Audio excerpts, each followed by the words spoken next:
बिस्मिल्लाहिर्रहमानिर्रहीम, अस्सलाम वालेकुम। प्रोग्राम मुकाबले के साथ मैं हूं सरवत वलीम। रऊफ क्लास्टा, आमिर मतीन साहब हमारे साथ मौजूद हैं। पैनामा केस का अहम दिन, JIT के तहफ़्फ़ुज़ात पर हुकूमती जवाब मुस्तरद कर दिया गया। हुकूमत की जानिब से मुनज़्ज़म मुहिम के तहत जजेस पर लिफाजी हमले, SCP की जानिबदारी और IB के किरदार पर भी जजेस का इजहार बरहमी। JIT के तहफ़्फ़ुज़ात पर कार्रवाई शुरू। चेयरमैन SCP जफर हिजाजी के खिलाफ तहकीकात FIA करेगी तो DG IB आफ्ताब सुल्तान के मुस्तकबिल का फैसला सुप्रीम कोर्ट खुद करेगी। पूरी हुकूमत, हुकूमती तर्जुमान और तमाम रियासती इदारों की जानिब से एक खानदान की गुलामी पर सुप्रीम कोर्ट का इजहार अफसोस।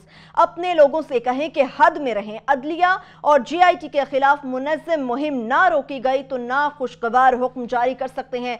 सुप्रीम कोर्ट के सख्त वार्निंग जारी की गई। इसके साथ साथ JIT के सामने शहबाज शरीफ साहब पेश हो चुके। अब बारी है रहमान मलिक की। और किस किस का बुलावा JIT की जानिब जा सकता है और JIT की तरफ बुलाया जा सकता है, इस पर भी हम डिटेल से बात करेंगे। प्रोग्राम के जब दूसरे हिस्से की जानिब बढ़ेंगे तो आपको बताएंगे शरीफ खानदान की मुबैना मनी लॉन्ड्रिंग के खिलाफ एक और अहम गवाह सामने आ गया। शरीफ खानदान ने मनी लॉन्ड्रिंग किस तरह से की, साबिक deputy director FIA Inamur Rahman JIT को तमाम सबूत देने के लिए तैयार हैं। 1993 में शरीफ खानदान ने लंदन फ्लैट्स की तमाम इंक्वायरी उनसे मुकम्मल की गई थी, मगर बाद में वही फाइल गायब कर दी गई। इनामुर रहमान ने शरीफ खानदान की मनी लॉन्ड्रिंग के बारे में क्या क्या इंकिशाफात किए और JIT में शरीफ खानदान के खिलाफ उनकी गवाही रहमान मलिक के बाद किस हद तक खतरनाक साबित हो सकती है, डिटेल से इस पर भी बात करेंगे। और प्रोग्राम के आखिरी हिस्से में बात करेंगे कि सेनेटर सलीम अनवावाला की, जिन्होंने लाहौर एयरपोर्ट के ठेकों में करप्शन के हवाले से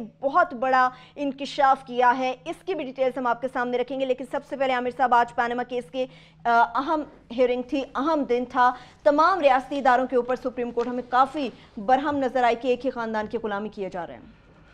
सुप्रीम कोर्ट बरहम नहीं सिर्फ थी, नज़र आ रही थी, थोड़ी सी बेबस भी नज़र आ रही थी।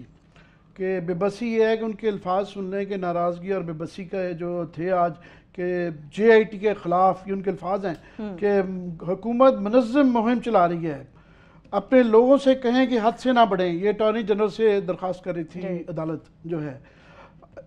8 लोग, एक जज साहब ने कहा कि 8 लोग जो है TV पर बैठ कर JIT पर हमले करते हैं। दूसरे जज ने कहा नहीं, 9 हैं। पब्लिक ऑफिस होल्डर JIT पर हमला कर रहे हैं। फाइनली सबको नोट कर रहे हैं कि केस को मंतकी जान तक पहुंचा कर मुनासिब वक्त पर फैसला करेंगे।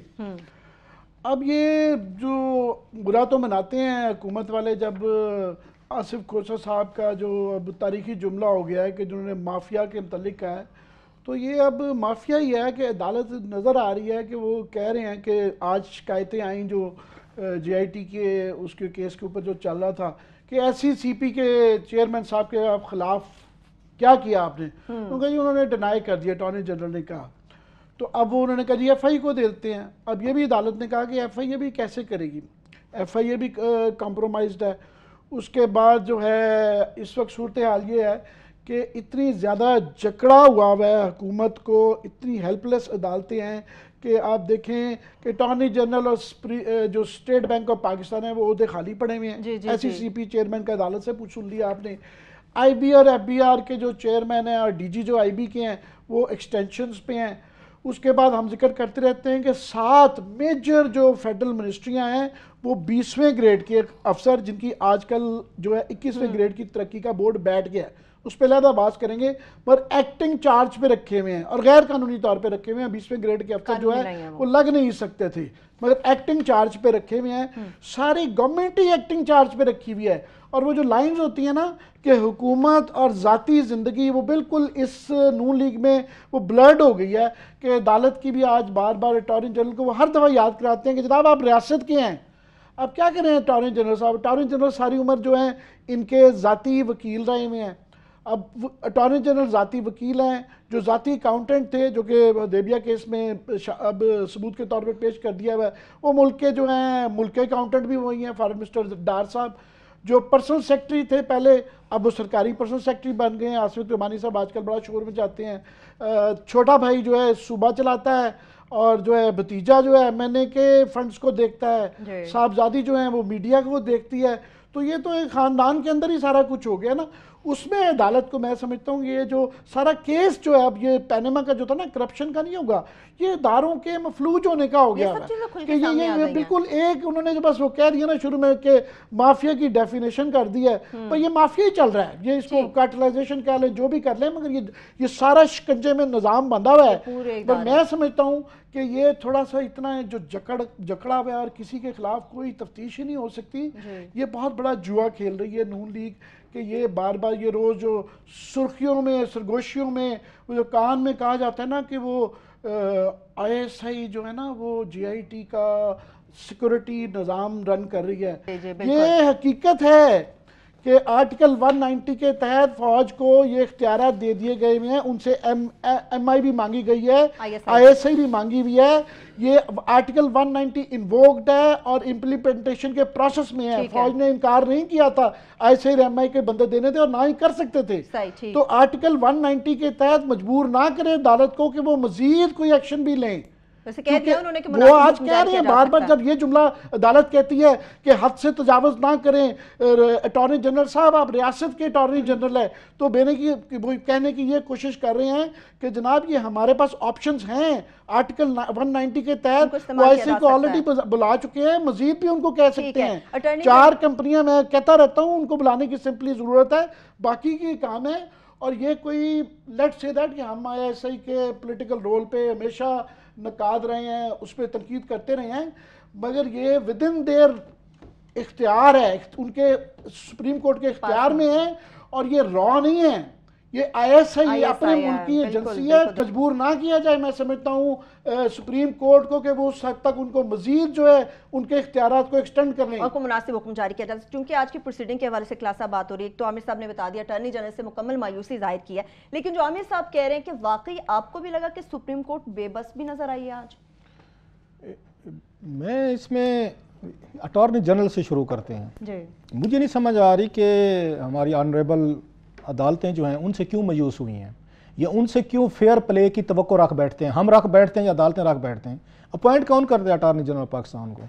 हुकूमत नहीं, अब जरा स्पेसिफाई हो ना, नवाज शरीफ साहब करते हैं ना, या इससे पहले गिलानी साहब करते थे ना, या उससे पहले जनरल मुशर्रफ साहब करते थे ना, उसकी क्या क्वालिफिकेशन क्या होती है? मसलन जनरल परवेज मुशर्रफ साहब ने लगाया था, मलिक कयूम को लगाया था अटॉर्नी जनरल। मलिक कयूम वही बदनाम ज़माना जिनकी टेपें आई थी। जनरल मुशर्रफ साहब को हम समझते हैं ना कंपैरेटिवली जी के वो एक हाई मॉरल ग्राउंड लेके आए थे कि जो पॉलिटिशियंस काम करते हैं, मैं उस तरह का काम नहीं करता भाई। उन्होंने उसी मलिक कयूम को जिसके खिलाफ रेफरेंस किया था, जुडिशरी ने किया था, ये 2000 मेरा ख्याल 1 की बात है, जिन्होंने उस वक्त ये सजाएं दी थी, उनके टेपों का स्कैंडल आया था कि बेनज़ीर भुट्टो और उन आसिफ अली जरदारी को, जो सैफ रहमान और उनको मियां नवाज शरीफ साहब के कहने पर सजाएं दी गई थी, उनको बरतरफ किया गया था एज ए जज के तौर पर। वहाँ पे सुप्रीम जुडिशियल काउंसिल ने किया था, यहाँ पे बरतरफ हुआ है कि आप लोग जो हैं आपने यहाँ पे सैफ रहमान साहब और दीगर के कहने पे बेनज़ीर भुट्टो को आपने सजाएं दी हैं, और चीफ जस्टिस भी थे उस वक्त, वो कोई राशिद अजीज साहब थे मेरा ख्याल, if I am not wrong, तो उन पे आई थी चीज़ें आई थी यहाँ पे। उन्हीं को जनरल मुशर्रफ ने 5 साल बाद या 6 साल बाद अपना अटॉर्नी जनरल लगा दिया था सर। मैं आपको बता रहा हूं, फिर कल को अदालत उनसे ये कहती कि जी अटॉर्नी जनरल साहब, आप मलिक कयूम साहब, आप फेयर प्ले का मुजाहरा करें और जनरल मुशर्रफ के खिलाफ तहकीकात करके लें, ये पॉसिबल है? उसी मलिक कयूम को पीपल्स पार्टी ने जिनको सजा दी थी, मैं ये कहने वाला था, जिनको सजा दी थी बेनज़ीर भुट्टो को और आसिफ अली जरदारी को, उसी आसिफ अली जरदारी साहब ने उसी मलिक कयूम को कंटिन्यू करवाया था 1.5 साल एज अटॉर्नी जनरल। उसके बाद कौन लगे थे? मुझे याद है लतीफ़ खोसा साहब, हमारे दोस्त ऑनरेबल, वो लगे थे। अब उन खोसा साहब को कहा जाता कि खोसा साहब आप जाएं और जरदारी साहब या गिलानी साहब के खिलाफ ये तहकीकात करके लाएं, हमारा साथ दें। भी अदालत ने तो नहीं लगाया खोसा साहब को, ना मलिक कयूम को, तो ना किसी और को, या मुनीर मलिक साहब भी तो दरमियान में लगे थे या कुछ। वो भाई उनकी पहली ही उनकी क्वालिफिकेशन किसी के अटॉर्नी जनरल ऑफ पाकिस्तान बनने की होती है पर्सनल लॉयल्टी, कि कितने उस खानदान के, उस हुक्मरान के, वजीर आजम के आप घर के कितने उनके लॉयल हैं, उनके आप उनकी हुकूमत के कितने हुकूमत इस हद तक डिलीवर करने को तैयार हैं कि यान मलिक का 2 साल से केस लड़ रहे हैं, तो वो अटॉर्नी जनरल के तौर पे क्या किया होगा? तो लिहाजा उनसे वो जो अपने औसाफ साहब हैं, शरीफ आदमी होंगे, मान लेते हैं अच्छे बंदे होंगे, लेकिन उनकी पहली और आखिरी जो लॉयल्टी है वो मियाँ नवाज शरीफ साहब के साथ है, उनके इंटरेस्ट के साथ है। मियाँ नवाज शरीफ साहब वजीर आजम हैं तो इशरत औसाफ साहब अटॉर्नी जनरल हैं, ये लाइन क्लियरली आपको पूरे मुल्क को समझने चाहिए। मैं तो यहाँ तक कहता हूँ ठीक है, फॉर्मेलिटी होती है अटॉर्नी जनरल की कि जनाब आप एक लीगल माइंड हैं। भाई ये जेम्स कॉनी कौमी थोड़े हैं कि जनाब के जिनको कहा जाएगा, ट्रंप कहेगा कि कौमी साहब आप मेरे वफादार रहेंगे, वो कहेगा नहीं सर आप मुझसे बिल्कुल बिल्कुल आप ईमानदारी की तवक्को रखें। वो ये हम पाकिस्तानी क्राउड है यार, यहाँ पर्सनल लॉयल्टी चलती हैं। मुझे तो अदालत के माजरत के साथ में बड़ा, आपको पता है बहुत बड़े एडवोकेट हैं, ये सवाल ही एक वो है कि आप हमें असिस्ट करें अगेंस्ट द गवर्नमेंट, क्यों कि आपके ऑफिस ऑफ अटॉर्नी जनरल की ये तकाजा है। ये किताबों में कुछ चीज़ें कुछ और लिख दी जाती हैं सर, लेकिन ऑन ग्राउंड ब्रेक के बाद आप कहेंगे कि अदालत के बाद मैं ही कह रहा हूं कि और ऑप्शन जाएंगे। अटॉर्नी जनरल अपने ऑफिस में काम नहीं कर रहा ना, अपनी मुआवनत के लिए किसी बड़े वकील को पकड़ के वो लगा सकते हैं। वो 190 के तहत बहुत ज्यादा इख्तियारात हैं। 190 के तहत तो बेपनाह इख्तियारात मौजूद हैं और मजीद ऑप्शन हैं जिन्हें ज़ेर इस्तेमाल लाया जा सकता है। लेकिन इसके साथ साथ प्रोसीडिंग में सुप्रीम कोर्ट ने हुकूमती खुफिया एजेंसी IB के किरदार पर भी बेहद सवालात खड़े किए हैं। वो सवालात और उनके जवाब भी जानने की कोशिश करेंगे हमारे साथ।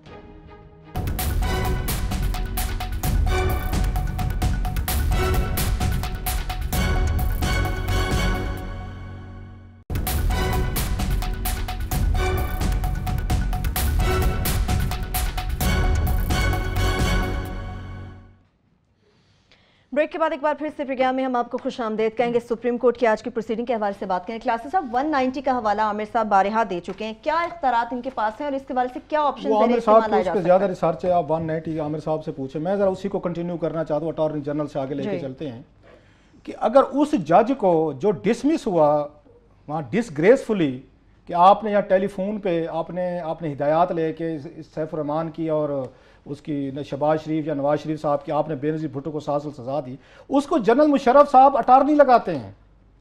मैं ये बता रहा हूँ अटॉर्नी जनरल पाकिस्तान, मुझे 2-4 चीज़ें आज तक समझ नहीं, आमिर साहब मुझे इस पर एक्सप्लेन करें। जैसे हर उसकी वो होता है किसी प्रोफेशन में आपकी जो मिराज होती है ना सबसे बड़ी कि मैं कोई उसके टॉप पे जो मैंने ये देखा है ऑलमोस्ट कोई 99% 1% निकाल देते हैं। सबकी ज़िंदगी में एक ही ख्वाहिश होती है कि मैं किसी हुकूमत का अटॉर्नी जनरल लग जाऊँ। ये मैंने बड़े बड़े लोगों को देखा, उनके आज तक मुझे नहीं समझ आई कि उसकी लीगल उसमें क्या अहमियत है। क्या जजेस के साथ कोई रेपो बन जाती है, कोई उसके साथ मुसलसल राब्ते में रहते हैं, हुकूमतों में आपका तल्लुकात बढ़ जाते हैं, क्लाउड आपके ब्यूरोक्रेसी में बढ़ जाता है। आप मतलब 6 महीने साल बाद इतने रहते हैं, 6 महीने साल से ज़्यादा कोई अटॉर्नी नहीं रहता, इतने रहते। मेरे ख्याल मुशर्रफ साहब दौर में ये मखदूम साहब थे, वो लंबा अरसा रह गए थे। अदरवाइज यहाँ पे 6 महीने वो बारें लगाते रहते हैं। यार आपको याद है सलमान भट्ट साहब कितना अरसा रहे थे?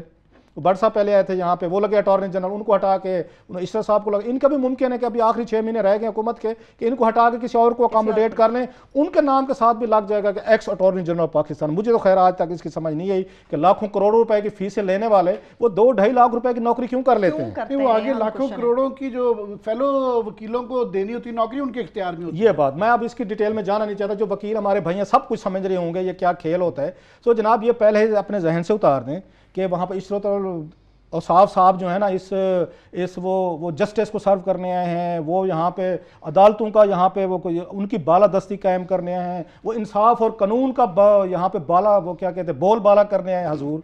वो एक अदद हमारी तरह की मुलाजमत करने आए हैं।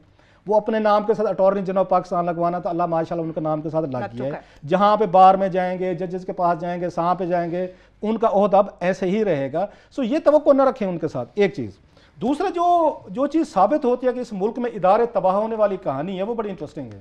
सारे इदारे एक एक करके सुप्रीम कोर्ट के आके मेरा ख्याल एक्सपोज हुए हैं और सुप्रीम कोर्ट भी पता चला होगा कि ये जो इमरान खान रो रहा था, हम मीडिया के लोग कह रहे थे और आमिर मतीन साहब का बड़ा मशहूर फिक्रा है कि सारी चीज़ें रिग्ड हो गई, सारे इंस्टीट्यूशन रिग्ड हो गए। रिग्ड ऐसे होते हैं, अटॉर्नी जनरल साहब कहते हैं नहीं जी नथिंग इज, ठीक है जी कोई मसला नहीं है, उन्होंने डिनाई कर दिया, उन्हें कुछ हुआ ही नहीं है। उसको नायब कहते कुछ भी नहीं हुआ। FIA कहते सर जी की होगा तो की होगा सर जी। SCCP कहते जनाब क्या मसला है, मसला ही कोई नहीं है। तो ये सारा क्या है, ये मतलब है उनके नजदीक देखे कैसे वफादारों की उन्होंने टीम इकट्ठी की। दाद तो देना, बंदे कैसे चुने हैं, जिस इदारे पे बंदा लगाया है ना वो इनको उसने लेट डाउन नहीं किया। ये दाद दें इन वफादारों को, बिल्कुल इनको मर्दम शनासी की दाद दें। जहाँ पे पैसा शनासी की इनको, अगर इनमें पैसा शनासी है वहां पे मर्दम शनासी भी है। पैसा कैसे बनाना है और उस पैसे को प्रोटेक्ट करने के लिए बंदे आपने किस किस जगह पे लगाने वो सब जानते हैं अल्लाह के फजल से। जूनियर्स रखें और एक्टिंग रखें सर हर जगह, खाली रखें। आज क्या हुआ है, मतलब उन्होंने FIA को कहा है कि आप इन्वेस्टिगेशन करें। एफआईए का डीजी जो है, आज क्या डेट हो गई है सर? 19 है जी, आज 19 दिन से एफआईए का कोई डीजी नहीं है, पता है? वो डीजी की सीट खाली पड़ी है, वहां पे अहमद लतीफ साहब को चार्ज दे दिया उन्होंने। ये मुल्क चल रहे हैं, एससीसीपी आपकी उस पर रहेगी, एफआईए इतना बड़ा इदारा है, उसका कोई डीजी नहीं है। अब फैसला होगा कि डीजी कौन लगेगा। चौधरी साहब साफ ज़ाहिर है वो चाहें कि मेरा बंदा लगे, वहां पे जो वजीर आजम ऑफिस में फवाद चाहेंगे कोई मेरा बैच में लगे, कॉमन लगे। सो ये इस तरीके से कोई पर्सनल लॉयलिस्ट ढूंढा जाएगा इस मौके पे कि कोई ऐसा रिस्क ना ले कि कोई जेम्स कॉमी टाइप बंदा आ जाए कि जनाब मुझसे वफादारी को उम्मीद ना रखें, मुझसे आप ईमानदारी की आके रखें। सो ये वो आपके हालात हैं, ये आपकी चीज़ें हैं जिनमें जेएटी काम कर रही है। और आज उन्होंने जेएटी को सही एडवाइस किया। ये एडवाइस आमिर साहब और मैंने लास्ट वीक की थी कि आप मीडिया के चक्कर में ना पड़ें। रऊफ क्या कह रहा है, आमिर क्या कह रहे हैं, A B C D she क्या कह रहे हैं, leave them to their job. Media का अपना काम है, लेट देम डू दैट। आपको अच्छा लगता है, बुरा लगता है, करने दें। हाँ, जो बड़ा बुरा काम हुआ है, जो उन पे जिनकी जेन्युइन उनकी कंप्लेंट बनती थी जेएटी की, वो थी कि इंटेलिजेंस ब्यूरो ने जो उनके बारे में कवायद इकट्ठे किए हैं। मतलब ये है कि वो जो सुप्रीम कोर्ट ऑफ पाकिस्तान, जो आमिर कहता रहता है, कि बेसिकली तो सुप्रीम कोर्ट की एक्सटेंशन है। उनके पास दो पावर्स हैं, एक तो सुप्रीम कोर्ट की पावर्स डेलीगेट की हुई हैं, दूसरी जो आर्टिकल 180 की बात ये करते हैं कि उनके पास इवन फौज की प्राइम मिनिस्टर से ज्यादा इख्तियार रहते हैं। प्राइम मिनिस्टर ऑटोनमस बॉडी के फॉर एग्जांपल चीफ को नहीं बुला सकता, वो बुला सकते हैं। सो आपने आपने इंटेलिजेंस ब्यूरो को उनके पीछे लगा दिया है, और आफ्ताब सुल्तान साहब जो हैं वो उसको कंफर्म कर रहे हैं, हाँ जी हमने इनका डाटा इकट्ठा किया है, जिसमें ठीक है कर लिया उन्होंने अजमत सईद साहब ने, तो फिर आप हमारा भी इकट्ठे कर रहे होंगे। अभी आप आमिर साहब से इस पर पॉइंट ऑफ व्यू ले लें, मैं फिर डिटेल बताऊंगा कि हमारे यहाँ इंटेलिजेंस एजेंसीज जो हैं ये पहली दफ़ा ये सुप्रीम कोर्ट के सामने पेश नहीं हो रही ना। सुप्रीम कोर्ट पहली दफ़ा इनको इन्हीं टैपिंग पे, इनको मॉनिटरिंग पे इनको बैठ के बुला रही है। माजी में भी कुछ दफ़ा इनको बुलाया गया, वो मैं डिटेल आपके साथ शेयर करूंगा। जरा आमिर साहब से थोड़ा सा ठीक है, बिल्कुल आईबी की बात हो रही है। आमिर साहब, ये तो आज सुप्रीम कोर्ट ने भी कह दिया कि आईबी के पास कौन सा इख्तियार है कि हर मामले में अपनी नाक फंसा रहे हैं अंदर। नहीं, वो आईबी पे आज तफसीलन जो वो माजी के हवाले से क्लास करेंगे ये सारे। बात की है कि सुप्रीम कोर्ट जो है उनको ये उस सतह पे ले जा रहे हैं कि पहले हुकूमत ने ये इमेजिन कर लिया है कि ये जेआईटी हमारे खिलाफ जा रही है। पहले नहीं था, पहले मिठाइयाँ खाई, वो बांटा, फिर दरमियान में प्रोसीडिंग्स के बाद वो अंदाज़ा हुआ कि जनाब वो हुसैन नवाज़ के बाद फिर तारिक शफ़ी के बाद कि ये तो हमारे मुताबिक नहीं जा रहा। फाइनली जब प्राइम मिनिस्टर खुद गए, और जो कि हालांकि उनको एक्सपेक्ट करना चाहिए था, वो क्वेश्चनिंग जो किन लाइंस पे हैं, तो वो उसके बाद से तो बिल्कुल उन्होंने ये कहा। अब वो सिर्फ जेआईटी पे अटैक नहीं कर रहे, वो जेआईटी ने याद रहे कि जेआईटी ने एक रिपोर्ट देनी है जिसके बाद इस बेंच ने फैसला करना है, वो उस बेंच को अटैक कर रहे हैं। अब जो है आज जब अदालत ने कहा है कि हमें समझ आ रही है कि ये कौन कर रहा है और हुकूमत ये मुहिम चला रही है, तो हुकूमत अरकान जो है बाद में कह रहे थे हमें भी पता है आप कहाँ से क्यों कर रहे हैं। जी जी बिल्कुल, ये कहा गया था। ये जो जुमला है ना, इसके पीछे जो है ना, ये इनका मफरूज़ा है कि जनाब ये तो पीछे हम कह देते हैं, ये जो इशारों में बात कर रहे हैं हमें कोई डर नहीं है, ये मफरूज़ा ये इशारा दे रहे हैं कि इसके पीछे फ़ौज है। तो हमारा ये कहना, मैं कंसिस्टेंट प्लाजा ये कह रहे हैं कि जनाब ये कोई मफरूज़ा नहीं है आपका, और ये कोई आंख का इशारा भी नहीं है, ये इन राइटिंग उन्होंने लिख के दिया हुआ है कि जनाब ये 3 आइन की दफात हैं, जिनमें से एक 190 है, जिसके अंदर उन्होंने ओपनली कहा हुआ है कि जनाब आपकी हमें सर्विसेज चाहिए, इन्वोक्ड है और अंडर इम्प्लीमेंटेशन है। तो इसमें से साजिश को निकाल दें, इसमें साजिश नहीं है, और ये कोई छुपी ढकी छुपी बात भी नहीं है। प्रॉब्लम ये है कि ISPR वाले जो है इसके ऊपर क्या बयान देंगे, डायरेक्टली नाम लेंगे तो वो जवाब देंगे। इस तरह ही अदालत भी खुद या JIT जो है वो उस तरीके से अपने जवाब नहीं दे सकती। उनको डिफेंड करना सुप्रीम कोर्ट की जिम्मेदारी है, और जो है सुप्रीम कोर्ट की जिस तरह वो एक्सटेंशन है, तो ये जो अटैक आ रहे हैं, अभी आज प्रोसीडिंग्स हुई हैं, मैं कल भी अभी जारी हैं, तो मैं ये उम्मीद करता हूँ कि सुप्रीम कोर्ट को ये अंडर एस्टिमेट ना करें, उनके बेताशा इख्तियारात हैं। और ये अटॉर्नी जनरल का ऑफिस भी, अगर वो आप बिल्कुल सही कह रहे हैं कि ये उसकी कंपल्शंस हैं, और माजी में क्योंकि ऐसा होता रहा, ऐसा होना नहीं चाहिए, ये किताबों में ऐसा नहीं है, ना ही फोर फादर्स की जब आइन के अंदर इसका रोल बनाया गया था ये ख्वाहिश नहीं थी। ये over a period of time, काफ़ी सालों से, आप बिल्कुल सही कह रहे हैं कि पिछले 20-30 साल से ऐसे ही होता आ रहा है, ऐसी इंटेंशन नहीं थी। इस तरह ही जिस तरह सुप्रीम कोर्ट के मतलब ऐसी इंटेंशन नहीं है, अगर एक सुप्रीम कोर्ट का जज गलती करता है तो इसका मतलब नहीं है कि आइन में उनका ये रोल लिखा हुआ था, ये गलत रोल हो रहा है। अगर फर्ज करें ये नहीं निज़ाम में गलती है, तो फिर अदालत के पास ऑप्शंस हैं कि वो, मैं समझता हूँ मुआवन के लिए किसी बड़े धांसू किस्म के 10 वकील हैं, उनको बुला लें कि आप हमारी मुआवनत करें और ये इन्वेस्टिगेशन करें। मगर प्रॉब्लम फिर आता है एक जीआईटी के ऊपर एक और जीआईटी बनानी पड़ती है, अब वो एक मजाक बन जाता है ये सारा। सो बेसिकली लास्ट पॉइंट कि अपनी जो मेन कोर्ट से उनको इस वक्त नहीं हटना चाहिए। जीआईटी में एक तफ्तीश जारी है प्राइम मिनिस्टर की, उस पे वो मेन फोकस रहना चाहिए। ये जो है ना, ये थोड़ी सी डिस्ट्रैक्शंस हैं। बिल्कुल, ये हिदायत भी कर दी गई है कि आप अपने काम पे फोकस रखें। एक छोटी सी ब्रेक लेंगे, ब्रेक से वापस आएंगे, गुफ्तगू का सिलसिला यहीं से आगे बढ़ाएंगे। आईबी का काम और इसका मैंडेट क्या है, आज ये भी क्वेश्चन उठाया गया अटॉर्नी जनरल साहब से, और आईबी का किरदार माजी में क्या रहा, ये क्लास से हवालों से जानेंगे। ब्रेक लेंगे हमारे साथ।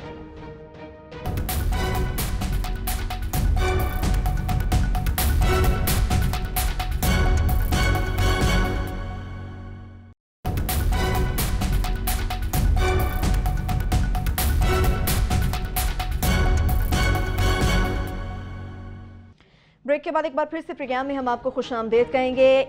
आईबी से और उसके किरदार से मुताल्लिक बात करें। क्लास साहब, माजी के आपने कहा था कि आप हवालों से बताएंगे कि आईबी की पहली बार नहीं, मुतादिद मरतबा पहले भी सवाल हो, इससे पहले भी ना इंटेलिजेंस ब्यूरो हो या दीगर इंटेलिजेंस एजेंसी, सिर्फ इंटेलिजेंस ब्यूरो का इसमें मसला नहीं है। ठीक है। सबसे पहले वैसे तो टेलीफोन टैप होना पाकिस्तान में होते रहते हैं, ये लाख हमारी जनता इनकार करें जी हम नहीं करते, ये होते हैं। लेकिन हम वो चीज़ें आपके साथ शेयर करना चाहते हैं जो रिकॉर्ड पे हैं, जिनके बारे में अगर सुप्रीम कोर्ट में प्रोसीडिंग हुई है। सबसे पहला जो बड़ा एक आया था वो था ये जब चीफ जस्टिस, ये माजी में ये नवाज शरीफ साहब और इनकी हुकूमतें अदालतों के टेलीफोन टैप करती रही हैं। ये जीएटी वाले तो बेचारे छोटे से हमारी तरह के लोग हैं ना, ये जजेस के टेलीफोन भी टैप होते रहे। कल आपके साथ एक और बहुत बड़ी स्टोरी शेयर करूंगा मैं कि कैसे कैसे टेलीफोन टैप होते रहे और कैसे कैसे स्कैंडल्स आते रहे।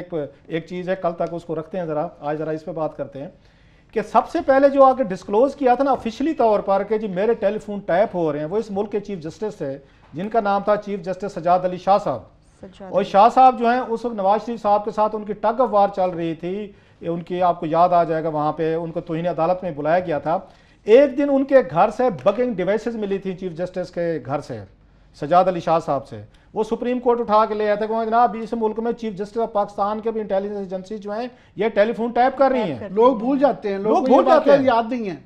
ये बहुत बड़ा आपको याद होगा स्कैंडल था उस दौर का कि चीफ जस्टिस ऑफ पाकिस्तान के टेलीफोन टैप करवा रहे हैं यहाँ पे इंटेलिजेंस एजेंसी जो है। उसके बाद वो खैर जो भी हुआ, प्लस जब फरूक लगारी साहब की आपको याद होगा बेनजीर भुट्टो की हुकूमत उन्होंने तोड़ी थी, तो जब उनकी वहां पे ये केस पेश हुआ था सुप्रीम कोर्ट में उसको प्ली करने के लिए, उस वक्त भी जो काउंसिल थे इनके फरूक लगारी साहब के, जो बेनजीर भुट्टो के उनके खिलाफ वो पेश हो रहे थे कि हमने हुकूमत सही तोड़ी है, उन्होंने भी ये इल्ज़ाम लगाया था बेनजीर भुट्टो साहब की हुकूमत के जनाब कि ये भी टेलीफोन टैप करवा रहे थे लोगों के, मीन्स हमारे करवा रहे थे। वो प्रेसिडेंट पाक, बल्कि उस वक्त इल्ज़ामात लगे थे, इनको याद आ जाएंगे कि उस वक्त भी ये इल्ज़ामात लगे थे कि फरूक लगारी साहब की फैमिली के लोगों का टेलीफोन टैप हो रहे हैं। अब मैं मजीद डिटेल में नहीं जाना चाहता, डिसेंसी डजंट अलाउ इट, कि फैमिली के टेलीफोन भी टैपिंग हो रही थी। मैं जरा आपको थोड़ा सा बिल्डअप कर रहा हूँ केस कि ये जो कुछ करिए तो मामूली सी बात है जी, हमने इंटेलिजेंस ब्यूरो के लोगों ने जी डाटा इकट्ठा किया है। आगे सुनते हैं। उसके बाद यहाँ पे सुप्रीम कोर्ट में एक और केस पेश हुआ, वहां पे उनसे पूछा गया कि ये बताया जाए, और उस वक्त पता कौन थे इंटरेस्टिंगली, 2000 मैं आपको 15 की बात बता रहा हूँ, जस्टिस साकिब निसार साहब की जो अभी चीफ जस्टिस ऑफ पाकिस्तान है, इनकी सरबराही में बेंच था जो इस पे बैठ के हेयरिंग कर रहा था कि हमें यह बताया जाए कि पाकिस्तान में इंटेलिजेंस एजेंसी जो हैं ये किस किस के टेलीफोन टैप करती है और किसकी इजाजत से करती हैं। ये साकिब निसार साहब की इसमें बेंच था। उसमें बड़ी मजे की चीजें निकली। पता यह चला कि साकिब निसार साहब के सामने जो पेश की गई और इंटेलिजेंस ब्यूरो ने लिस्ट पेश की, नाम नहीं दिए गए थे, सिर्फ टेलीफोन नंबर्स दिए गए थे, वो थे 5594 ये टेलीफोन टैप कर रहे थे इंटेलिजेंस ब्यूरो वाले। उन्होंने आईएसआई से मांगे कि आप भी टैप करते हैं, आप भी दें। आईएसआई ने इनको नाम नहीं दिए थे, ना इनको पता था। ये तो खैर इनकी अच्छी बात तो समझे ना इंटेलिजेंस ब्यूरो वालों की कि शरीफ लोग हैं, जब कम से कम लिस्ट दे देते हैं, नंबर दे देते हैं, नंबर दे देते हैं, चलो नंबर दे देते हैं, उनको कहा जाता है। अब भाई अगले की बात कहने को तो आफ्ताब सुल्तान कह सकते थे कि जी हमने उनको डाटा इकट्ठा नहीं किया, मतलब भाई 100 चीजें है ना। उन्होंने लेकिन जाके कहा हाँ जी हम कर रहे हैं। उन्होंने 5594 लोगों के वहां पे नंबर्स भी पेश किए। उस पे उन्होंने कहा था कि इसका मतलब तो ये है कि, और जज ने सबसे पहले तो अपने नाम देखने की कोशिश की होगी कि हमारे नंबर्स हमारे नाम हैं या इसमें नहीं है। सो एक तो चीज ये है। एक इसके बाद एक पार्लियामेंट्री कमेटी थी, कर्नल तहर, ये मशदी साहब जो हैं, ये सेनेटर जो हैं, इन्होंने भी एक इनको कंप्लेंट की थी सलीम मांडवी वाला साहब ने, जो सेनेटर हैं पीपल्स पार्टी के और साबिक फाइनेंस मिनिस्टर हैं। इन्होंने कहा था कि इंटेलिजेंस ब्यूरो जो है ना मेरे टेलीफोन टैप कर रही है। वैसे ये भी बता दूं, मुझे याद ना भूलना जाऊं, शौकत अजीज साहब जब प्राइम मिनिस्टर थे उनका सबसे फेवरेट जो काम था ना वो जर्नलिस्टों के, अपने वजीरों के, अपने पॉलिटिशियंस के, अपने दोस्तों के टेलीफोन टाइप करवाना था। एक कर्नल साहब थे, मैं नाम नहीं लेना चाहता उनका, एक कर्नल साहब उनके बड़े फेवरेट थे। वो कर्नल साहब रात को जाके तमाम लोगों की गुफ्तगू, उनका वर्बैटम, उनकी एक्टिविटीज, उनके दीगर चीजें वो उनको पेश की जाती थी। इनको ये जो है शौकत अजीज साहब का उनका फेवरेट, उनका टाइम पास यही था कि बैठ के वो करवाएं, वो टेलीफोन टैपिंग पे गुफ्तगू क्या हो रही है। वैसे माइंड ना कीजिएगा, इससे पीछे जाने से बातें मेरे जहन में बहुत आ रही है। मैं दो चार वाकया मैं भी सुनाना चाहूंगा, पहले मुकम्मल कर लें। मैं भुट्टो साहब को जाना चाहता हूं। मैं भुट्टो साहब का केस जो हुआ ना, जब रिव्यू के लिए उन्होंने डॉक्टर बाबर रहमान साहब ने फाइलें पेश की थी वहां पे सुप्रीम कोर्ट में, तो मैंने वहां कोई चीजें पढ़ी वहां से। इवन भुट्टो साहब जो हैं उनको भी ये टेलीफोन टैपिंग करके उनको रिकॉर्डिंग के वर्बैटम उनको भी भेजे जाते थे कि फलां फलां क्या ये गुफ्तगू हुई है, फलां की फलां से हुई है, आज उसने ये किया है, आज फलां ने ये किया है। सो उस पर जब, खैर ये मैं छोटा सा आपको एक हिस्टोरिकल में वो आपको पर्सपेक्टिव दे रहा था। इवन वो कहते हैं जब जुनैजो साहब की हुकूमत इनकी बरतरफ हुई थी वो भी टेलीफोन टैपिंग पे हुई थी। ये पता चला था जुनैजो साहब जो हैं वो जनरल जिया साहब के जर्नल को फड़काने वाले हैं ओजड़ी कैंप इस पे इंक्वायरी पे, वो वहां से लीक उनको लीड मिली थी। ये अलहदा चीज है। इंटेलिजेंस एजेंसी टेलीफोन भी टाइप करेंगी, चेस भी करेंगी, डेटे भी इकट्ठे करेंगी, लेकिन जब वही प्राइम मिनिस्टर ऑफ पाकिस्तान जो उनका सरदार है, चीफ है, सरबराह है, जिसको सैल्यूट मारेंगे, जब उसकी हुकूमत डिसमिस होने वाली है उनको इतला नहीं देंगे कि excellency you are on your way out, कभी नहीं बताएंगे। ना बेनजीर भुट्टो को पता चला था 6 अगस्त 1990 को, ना नवाज शरीफ साहब को 12 अक्टूबर को पता चला था कि हजूर के रात को आपके क्लीन आपके नीचे छीना जाएगा, वो नहीं बताते।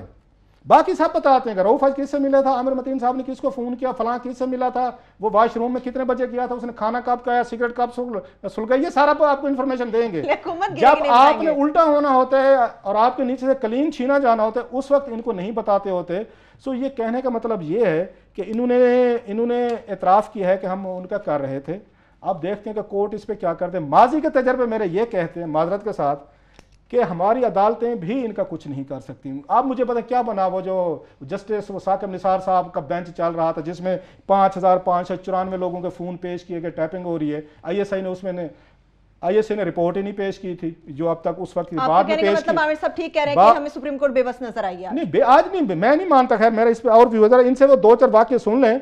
सुप्रीम कोर्ट बेबस नहीं। चले फिर आपकी तरफ आते हैं। आप आम आदमी को ये आईबी का कि जी आईबी टेप कर रही है किसी के फोन या सुन रहे हैं, ये बड़ा आम लगता है, मगर हम सहाफ़ियों को जो ख़ास तौर पे इस्लामाबाद में रहते हैं सबको इस चीज़ की आदत होती है। पिछले 20-30 साल से ये सिलसिला चलता रहता है। प्राइम मिनिस्टर को सुबह जो है ना एक for your eyes only summary जाती है और ये टेक्निकली ये जो इख्तियार है ये प्राइम मिनिस्टर के पास है कि किस किस का आपने करना है, उन्होंने देना होता है। इजाजत प्राइम मिनिस्टर देता है, यस देता टेक्निकली वो है, मगर अल्हम्दुलिल्लाह क्योंकि प्राइम मिनिस्टर नवाज शरीफ साहब को इतनी कोई ना उनके पास इतना टाइम है ना इतना इंटरेस्ट है कि इतना फाइल वर्क नहीं करते हैं, तो अमूमन ये इख्तियार उनके पर्सनल सेक्रेटरी, प्रिंसिपल सेक्रेटरी के पास आ जाता है। उनके प्रिंसिपल सेक्रेटरी है। तो एक तो जो है ना वो ज़ाती ज़िंदगी इस तरह के हमने माजी में काफ़ी अफसरान हैं जो इस चीज़ का मज़ा लेते रहते हैं कि रात को रऊफ क्लासरा, नुसरत जावेद, शाहीन से भाई, आमिर मतीन ये कहाँ बैठे हुए थे, कौन सा मशरूब पी रहे थे और हमारे खिलाफ या किसी के खिलाफ क्या क्या बातें कर रहे थे, या जो है ना वो फलाना आदमी अपनी किसी गर्लफ्रेंड से क्या बात कर रहा था या अपनी या किसी की बीवी से क्या बात कर रहा था। इन चीज़ों में आप हमारे दोस्तों को डरा रहे हैं। हमने तो ये फिक्र करना बड़े अरसे से छोड़ दिया है कि जनाब ऐसे हैं वैसे हैं, आप हमसे टेलीफोन पे कोई राब्ता ना करें, आपका कहना ये है। आपका और हमारा तो टेलीफोन, हम तो ये आदत है कि ये जिसने कुछ है, मगर बात ये है कि इंसान कई दफ़ा अपने मुलाजिम से भी गुफ्तगू टेलीफोन पे कर रहा होता है, मूड में होता है, गुस्से में होता है, गाली गलूज कर ले, अगर वही रिकॉर्डिंग जो आपकी मेरी या किसी की आम तौर पे जो कर रहे होते हैं, पंजाबी में फॉर एग्जांपल कर रहे हैं और गुस्से में है, तो वो अगर टेप किसी के पास आ जाए, कोई कहा हैं आमिर मतीन जो है यार ये तो बड़ा बदतमीज़ आदमी है, क्योंकि ये हर कोई किसी वक्त बदतमीज़ हो सकता है, तो वो अक्सर जो है ये जो है ना जाती मजे के लिए ली जाती। दूसरा गवर्नमेंट के जी मैं देखे जी आपका ये पकड़ लिया, ये आपके खिलाफ है, ये नहीं है। अक्सर जो है ये इस मुल्क के अंदर ये ऐसे तो नहीं 50,000 बंदा मर गया कि कौमी सलामती के नाम पे जो रिकॉर्डिंग होती है, कौमी सलामती का इसका दूर दूर से ताल्लुक नहीं है। मुल्क का सारा लॉ एंड ऑर्डर सत्यानाश हो गया, 50,000 बंदे पकड़े गए और मारे गए, और लाखों करोड़ों के साथ जो जुल्म हो रहा है, क्योंकि ये टेपिंग जिसके लिए ये टैप करते हैं वो उस काम के लिए इस्तेमाल नहीं हो रही है, सिर्फ मजे लेने के लिए किया जा रहा है। और वो मजे ले रहे हैं, हमें कोई अब तकलीफ नहीं रहेगी। हम कह रहे हैं कि पिछले 30 साल से मजीद क्या रिकॉर्ड कर लेंगे।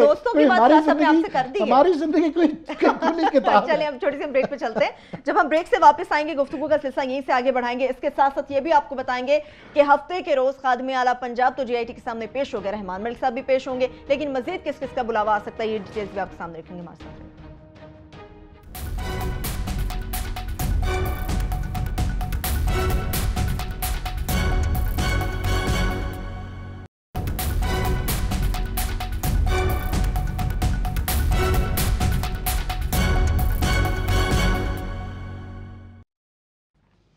ब्रेक के बाद एक बार फिर से प्रोग्राम में हम आपको खुशामदीद कहेंगे। शहबाज शरीफ साहब तो हफ्ते के रोज GIT के सामने पेश हो गए, लेकिन फोन टैपिंग के हवाले से गुफ्तगू हमारी जारी थी। क्लास फोन टैपिंग का वही जो आज वो तो खैर मैंने डिटेल से बता दी कि कई दफ़ा केसेस आए हैं और सुप्रीम कोर्ट ऑफ पाकिस्तान ने वो लिस्टें भी मंगवाई, वो कर करा के वो बातें इधर उधर हो गई। जैसे मैंने कहा जस्टिस साकिब निसार वाले बेंच का हमें कोई पता नहीं है कि उसका क्या बना या नहीं बना, लेकिन सुप्रीम कोर्ट ने मेरा ख्याल है खासा उन्होंने आज आप कह रहे थे बेबस लग, कोई बेबस नहीं लग रही थी। मैं आमिर साहब से नहीं एग्री कर, कोई बेबस नहीं लग रही थी। उन्होंने सही लोगों को सही वार्निंग दी है और मेरा ख्याल है कि शायद वो पछता भी रहे होंगे। कल प्रोसीडिंग्स दोबारा है ना, कल और मुझे तो और लगता है कि ये जो 8-9 की लिस्ट पेश की गई है कि इसके बाद इनको भी बुला लिया जाए कि हुजूर आप तशरीफ ले आए और आप जो है वही आपने किस तरीके का वो किया है सारे का। सर मेरा ख्याल सुप्रीम कोर्ट सही फैसला उस पर कर रही है, सारे की सारी चीजें सही है, ठीक है। लेकिन आमिर साहब हफ्ते वाले दिन शहबाज शरीफ साहब भी पेश हो गए हैं GIT के सामने, वो आपके पास किसका बुलावा आएगा? मेरा ख्याल उनका वो जो क्लिप पड़ा हुआ वो दिखा रहे हैं आप आज जो है वो हमारे पास मौजूद है,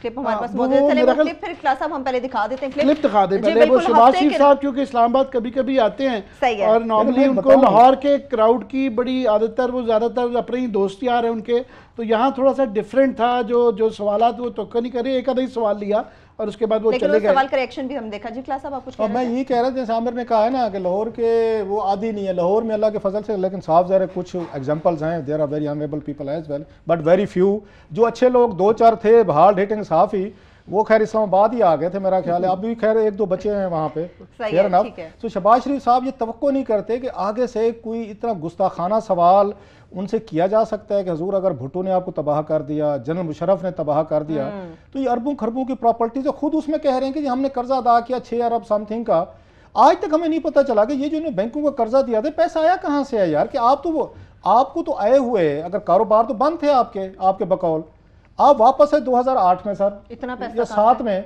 आपने 4-5 सालों में 6 अरब रुपए उनको वापस भी कर दिया, उसका टैक्स कितना दिया, कहाँ से ऐसी क्लास अरबों रुपए की आप बात कर रहे हैं। Just to give you one example कि हुदैबिया का केस क्या है कि प्राइम मिनिस्टर नवाज शरीफ ने बकौल एलिजिडली बाय इसहाक डार के कन्फेशनल बयान में जो उन्होंने कहा जी इन्होंने सिर्फ 10 करोड़ रुपए का क्रेडिट मांगा था।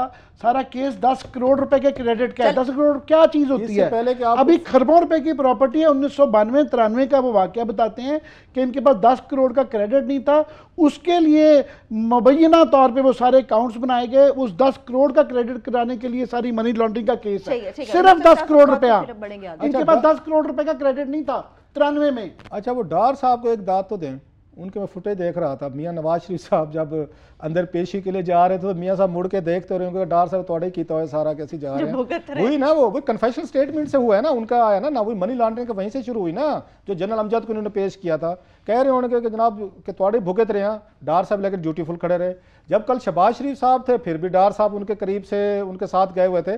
डार साहब को दाद तो दें कि पर्सनली तौर पर उन्होंने मॉनिटर किया है कि मियाँ नवाज शरीफ साहब और शहबाज शरीफ साहब पहले फंसे स्टेटमेंट में, उसमें ये कन्फेशन स्टेटमेंट में पहले फंसाया उनको, फंसाने के बाद एक एक को जेटी के सामने पेश भी करके खुद के हैं। ये डार साहब का कौमी एक मेरा ख्याल सर्विस है, विच शुडंट बी फॉरगॉटन। चलिए सबको वो पेश तो कर रहे हैं। जब जेआईटी के अंदर पेशी के बाद शहबाज शरीफ साहब वापस आए हैं, बाहर निकले हैं, तो सहाफी ने सवाल किया 35 साल से आप लोग हुकूमत कर रहे हैं। लाहौर के अगर अस्पतालों की हालत देखिए, एक बेड पे 2-2 मरीज हैं, मगर अगर आपके खानदान को देखें, आपका एक एक बच्चा अरबपति बन चुका है। इस सवाल पर शहबाज शरीफ साहब का क्या रिएक्शन था, वो पहले आपको सुनाते हैं, वापस आके इस पे बात करेंगे।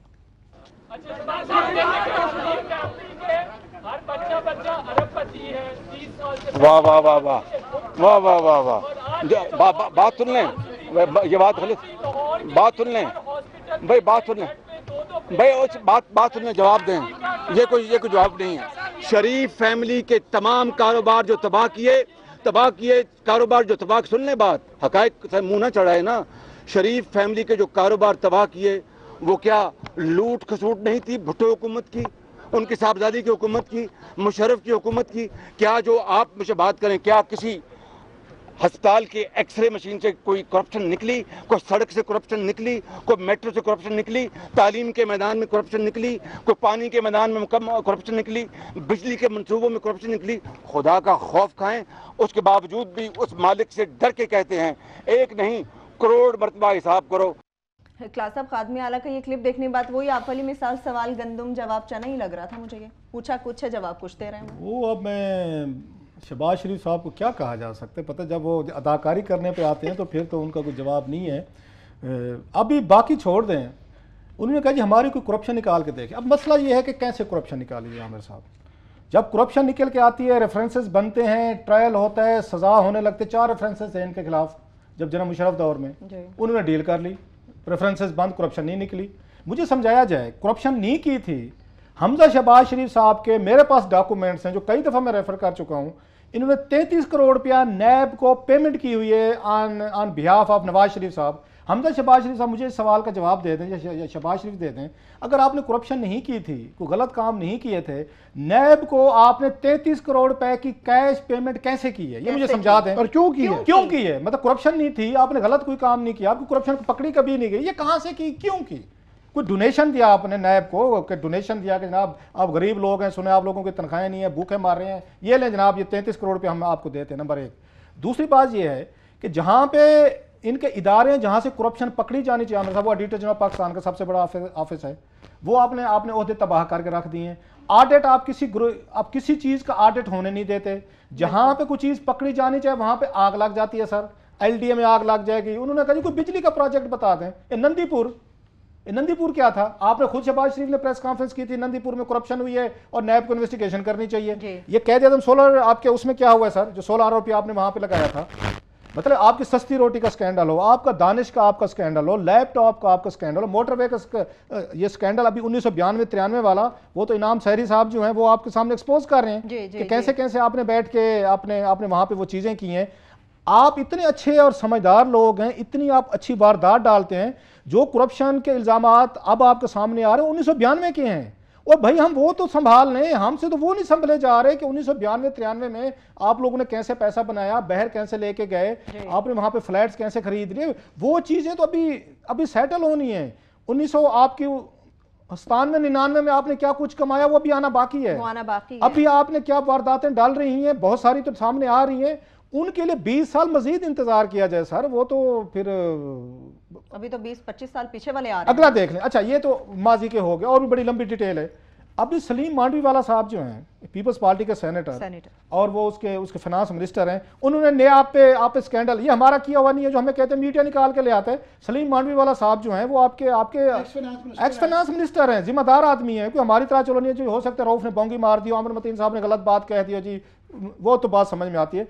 वो ये कहते हैं कि सिविल एविएशन जो बोर्ड है लाहौर का, एयरपोर्ट को गैर कानूनी तौर पर आप उन पे अपने वो कर टेंडर दे रहे हैं अपने लोगों को, मनपसंद लोगों को। जी मनपसंद लोग, और अभी तक हमें सिविल एविएशन या कहीं से कोई जवाब इसका नहीं आया। और जो टेंडर जो हैं वन पार्टी देंगे सर, अपना बंदा देंगे, और मोस्टली इनके अपने, आप इस्लामाबाद एयरपोर्ट को देख लें, बिल्कुल मतलब ये ऐसी उस उम्र अयार की जुम्बील बन गया है ये इस्लामाबाद एयरपोर्ट, कि जिसको भी पैसों की जरूरत पड़ती है, कि मेरे जैसे किसी अपने कोई उसको वो दरबारी को नवाजने के लिए किसी, वो कहते हैं यार तेरे को कुछ नहीं सर, यार इसको इस्लामाबाद एयरपोर्ट का ठेका दे दो। इस्लामाबाद न्यू एयरपोर्ट जो है पिछले आपके 20 सालों से 15-20 सालों से बनने की कोशिश कर रहे हैं, वो नहीं बन रहा, नहीं बन पा रहा। सलीम मांडवी वाला साहब ने जो चीज़ें की हैं आपके सामने हैं, आप उसको देख लें।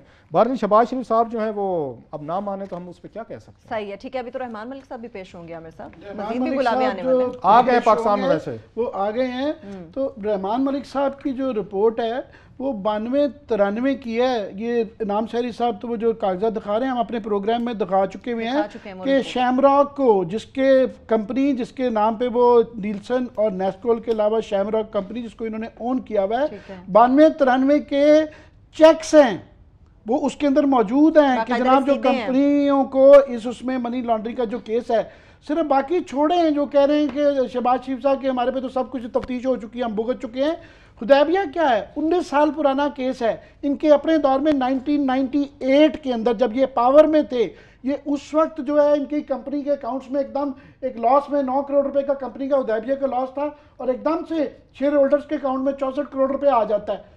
वो उन्होंने कहा जनाब इसकी डिटेल्स दे, वो भी मांग ही रहे थे, वो डिटेल नहीं आई। 1999 हो गया, बाद में तफ्तीश 19 साल हो गए हैं, वो तफ्तीश तो सिर्फ नहीं आई। खुद एक केस सिर्फ हुदैबिया ही के ले ले। बात यह है कि खुद इनके इकरार के मुताबिक 1947 में एक भट्टी से लेके ये पाकिस्तान की सबसे बड़ा, वो कहते हैं हमारा अंग्रेजों ने भी एहसास किया था ना। किस दिन मैं इनके सारी रिसर्च कर चुका था, वो एक किताब जो ना लिखी जा सकी उसकी तफसीलात बताऊंगा। मैं तो उस महल्ले के एक नवाज शरीफ साहब जिससे छोले खाते थे, जिसके साथ क्रिकेट खेलते थे, जिसके साथ तंगे उड़ाते थे, उन सब के इंटरव्यू कर चुका हूँ। किस दिन मैं तफसील बता दूंगा। हमने इन पे PhD की हुई है लिटरली। डिग्री देते हैं। बात ये है कि ये 1985 में जब ये प्राइम मिनिस्टर बने तो मैं मुबशर हसन साहब का इंटरव्यू करने गया, मैंने इनकी तफसील जानना चाह रहा था।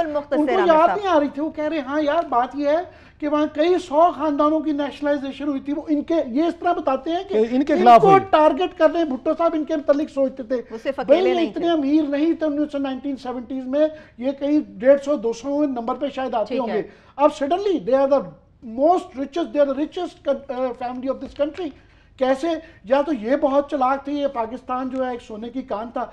सवाल ये है कि आम इनके लिए है, आम आदमी के लिए क्यों नहीं है? ये जो रैग्स टू रिचेस स्टोरी है, आम आदमी क्यों नहीं ये सोने की कान में से सोना निकाल सकता? जितना अपना जाति क्लास और लास्टली जितना अपने लिए जिस तरह पैसा बनाते हैं, मुल्क के लिए क्यों नहीं बनाते? बिल्कुल मुल्क नीचे जा रहा है, इनकी अपनी कंपनीज ऊपर जा रही हैं। इंशाल्लाह कल क्लासेस साहब के मुताबिक एक बहुत बड़ी स्टोरी भी आपके साथ शेयर की जाएगी। इसके साथ ही प्रोग्राम अपने इख्तिताम को पहुंचता। अपना बहुत सा ख्याल रखिए। खुदा हाफिज़।